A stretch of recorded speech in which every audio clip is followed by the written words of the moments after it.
बहुत समय पहले पुरी की पावन भूमि पर प्रभु जगन्नाथ अपनी लीला रचाते थे।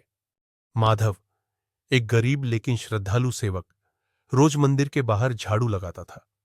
वह मंदिर के अंदर नहीं जा पाता, लेकिन दूर से रथ और ध्वज देखकर हाथ जोड़ता।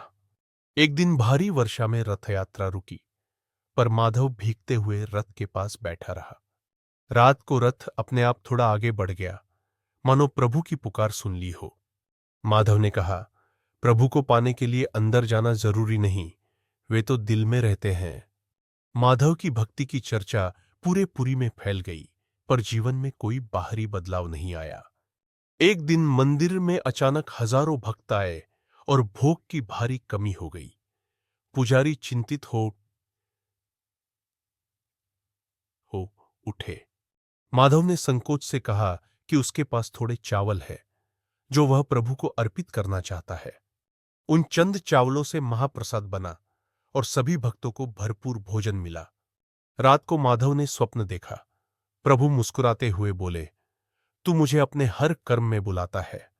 माधव बीमार हुआ, पर मंदिर के द्वार अपने आप खुले और रथ यात्रा बिना बाधा चली।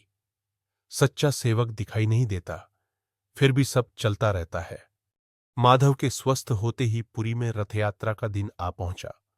रथ खींचने के लिए हजारों हाथ आगे बढ़े, पर रथ जड़ हो गया, 1 इंच भी नहीं हिला। एक वृद्ध सेवक ने कहा, जब तक माधव रस्सी नहीं थामेगा, रथ आगे नहीं बढ़ेगा। माधव ने कांपते हाथों से रस्सी पकड़ी और कहा, प्रभु, अगर मेरी सेवा स्वीकार है तो चलिए। रथ सहजता से चल पड़ा और पूरा नगर जय जगन्नाथ के जयकारों से गूंज उठा। माधव ने सेवा से मना किया, और जब वह चला गया, मंदिर में घंटियां अपने आप बज उठीं। माधव के जाने के बाद भी उसकी भक्ति की सुगंध पुरी की गलियों में बनी रही। रथ यात्रा के समय भीड़ अचानक शांत हो जाती है और हवा में एक शीतलता भर जाती है। मंदिर के सेवक अब हर छोटे काम को श्रद्धा से करने लगे। एक बालक, जो रोज मंदिर के बाहर झाड़ू लगाता था, माधव की तरह मुस्कुराकर सेवा करने लगा। बुजुर्गों ने उसे आशीर्वाद देते हुए कहा, तू माधव की राह पर है। रथ यात्रा के दिन बालक ने रस्सी छुआ, रथ बिना अड़चन के आगे बढ़ा। समय के साथ माधव की कहानी पुरी की परंपरा बन गई।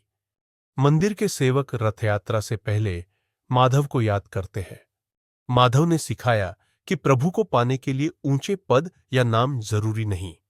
जब कोई टूटे मन से रथ के सामने खड़ा होता है, प्रभु सबसे पहले उसी को देखते हैं। वर्षों बाद भी जब कोई जय जगन्नाथ कहता है, तो माधव की भक्ति की गूंज होती है। सच्ची भक्ति समय, शरीर और मृत्यु से परे होती है। कई वर्षों बाद पुरी बदली, लोग बदले, समय बदला, लेकिन माधव की भक्ति की कहानी कभी पुरानी नहीं हुई। मंदिर की सीढ़ियों पर बैठा हर साधारण सेवक, हर गरीब भक्त, हर थका हुआ यात्री उस कथा में खुद को देखने लगा। लोगों ने समझ लिया कि प्रभु जगन्नाथ केवल गर्भगृह में नहीं, बल्कि हर उस हृदय में विराजमान है जहां अहंकार नहीं, सिर्फ प्रेम है।